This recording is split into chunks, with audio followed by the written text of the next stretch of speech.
The Antidote to Suffering. Heavenletters number 2094. March 24, 2019. By Gloria Wendroff. God said, "You cannot understand suffering, how it can be, how I can allow it. It would seem that you are surrounded with it. Certainly, the news is full of it. As much as you are opposed to suffering, certainly, it seems to be very popular. I do not advocate suffering. I would not have you suffer. At the present, in order for me to take away all suffering, I would have to take away all free choice, and that I am not willing to do. You have free will. You can choose to love, or choose to inflict suffering. You can choose to love, or choose to take suffering to heart more than you do love. I would not have one finger of your hand suffer, not one hair on your head, certainly not one beat of your heart. I suppose man chose suffering to supplant joy, perhaps to eradicate joy, as though joy were a commodity to be given in little quantities, or to be withheld altogether.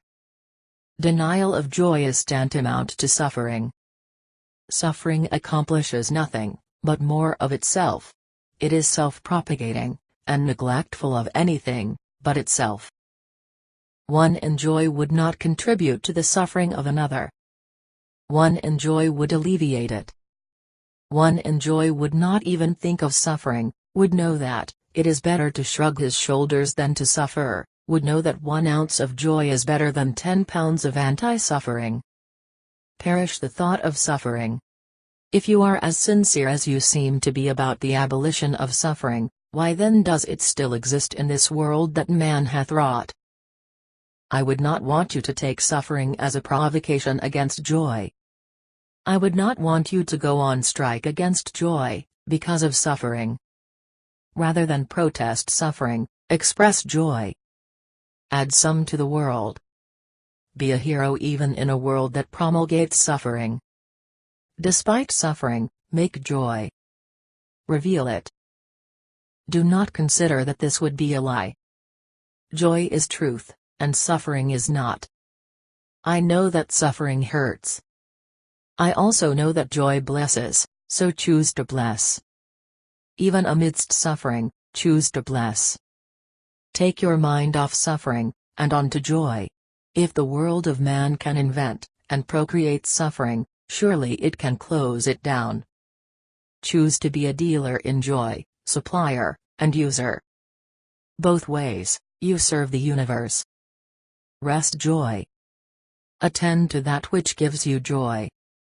Be so intimate with joy that you cannot even think of anything else. Be a joymonger. Gossip about joy rather than woe. Let joy be the iron that removes wrinkles. Suffering is a wrinkle, beloveds. It is a wrinkle on the face of the earth. Suffering is a despot that has bullied his way in, and taken away the rights and privileges of the masses. Surmount this despot. Make joy like cutouts of confetti. No matter how little the pieces of joy, they are still joy. Have your thoughts be concerned with joy, not with the apparent absence of joy, not with suffering, but with bubbling joy itself. There is no substitute for joy, no imitation. Nothing replaces it, and there is nothing like it. Multiply joy? Think about it. Talk about it. Only joy is the antidote to suffering. And it is free, beloveds. It is free. There is enough available. You need not stand in line for it. Just invite it in now. Move over, and make room for joy to enter your heart, and stay there, and never leave.